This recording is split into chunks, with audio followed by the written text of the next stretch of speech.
Tyrone Keys, a former Mississippi State football player, came back to this his hometown, his native town, met with the school that he went to, the elementary school, met with kids and spoke to them about believing and achieving, and it's a really inspirational story behind Tyrone, and I got to share it with you all. And again, this is a segment we call Scott's Thoughts on Sunday nights, and I just want to tell you, in the past few weeks, I've been lucky enough to get to know a man named Tyrone Keys, a former Callaway High School All-American, Mississippi State All-SECer, Super Bowl champion, and most recently, Mississippi Sports Hall of Fame member. His career accomplishments impress. His story inspires. But it's not solely Tyrone's story. It's a lesson and a living lineage and how sometimes the smallest people can make the largest lasting impact. As a football player, Tyrone Keys' journey led him through SEC domination at Mississippi State and Super Bowl glory in the NFL.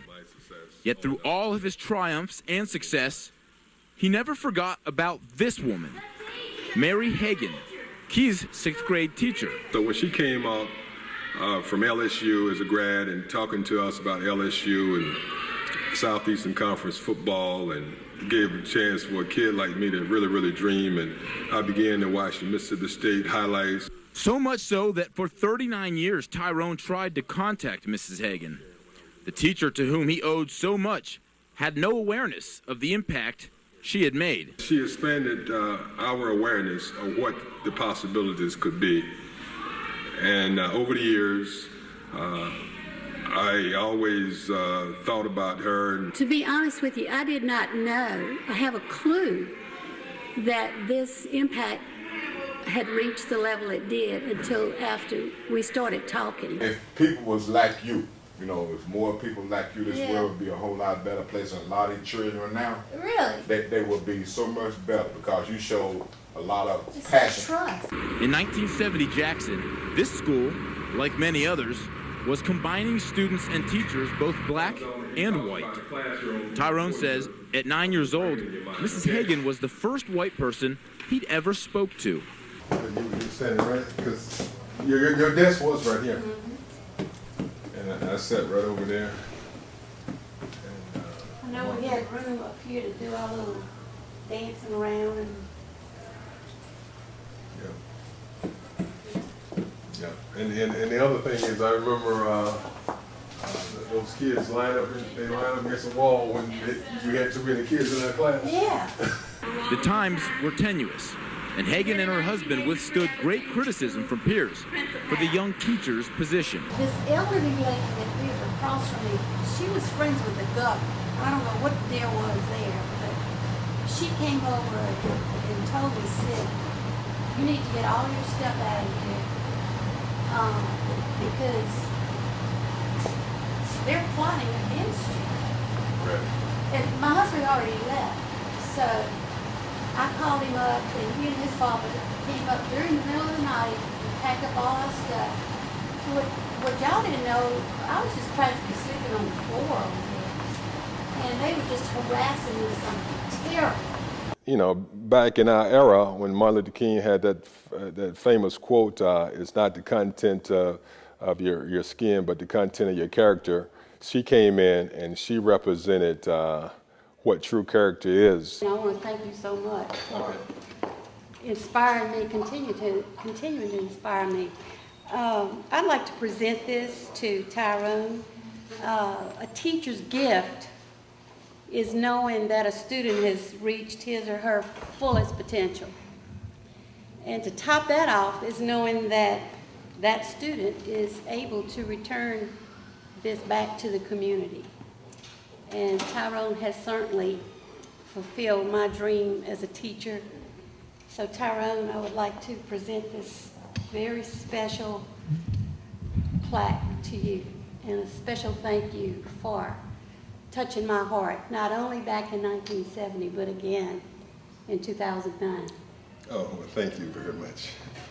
Thank you. And this is for you. As you know, you got started, my journey got started here at Dawson Elementary School. And that's why I'm back here today, is to share with the students, to let them see the fruit. And I wanted to also share with them the root. So you were the root, here at the school.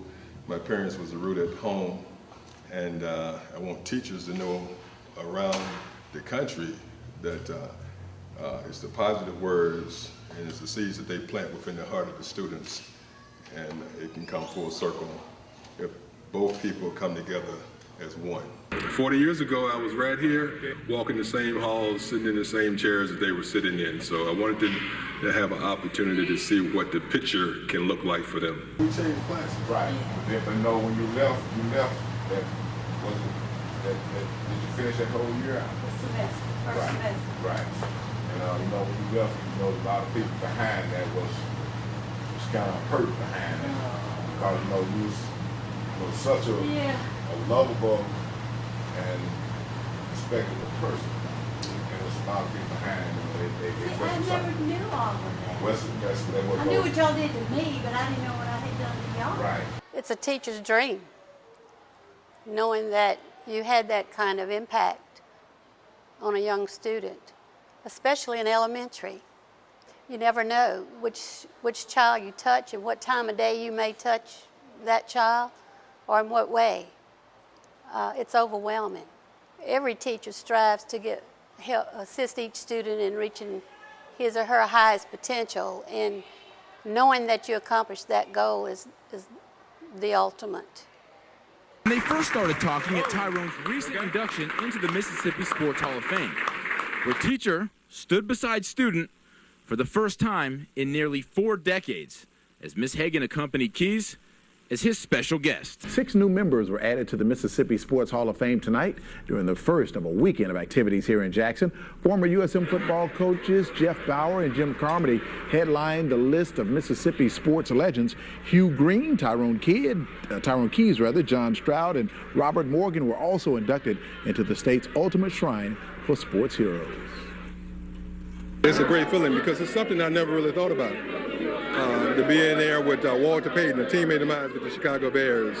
Now I'm joining a teammate of mine with the Bulldogs, Johnny Cooks, and then a list of the all-time greats. And to be in that company with some of the greatest ever played in the state of Mississippi is a great, great feeling. I'm very proud, very proud. Deep down inside, he's the same person now that he was then. A very hard worker, a very caring person, very dependable, very trustworthy. But I'm very, very proud for him and his family. We touch the hearts of these children every day, and they've got to believe in us. They've got to know that we're sincere about what we say and do, and I think that's a big part of it. As you begin to see and reflect back, I mean, you know, just for us to be sitting here almost 40 years later, sitting in this classroom, and they say you don't really find yourself until you go through adversity, and you come in here going through adversity.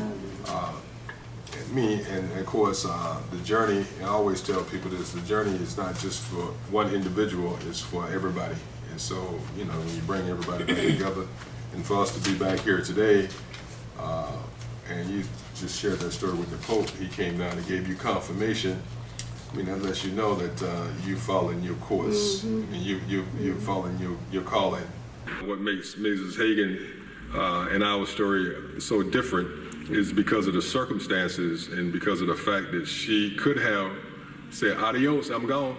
You know, that's courage to me. You know, a lot of times we think football players, we have courage of going on the football field and running into each other. But in 1971 in Jackson, Mississippi, in the heart of the heat of the civil rights movement, and her compassion for us and her courage to travel back and forth from this community to her community, I just never forgot it.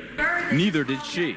It was a special bonding that we had and a special trust that we had to have in one another to be successful. And from the minute we walked in the door, that connection was made. Now lives in Tampa, Florida, runs a nonprofit organization to help kids go to college and achieve their dreams. He sent a kid who was homeless and became a valedictorian of his high school to college just a year ago.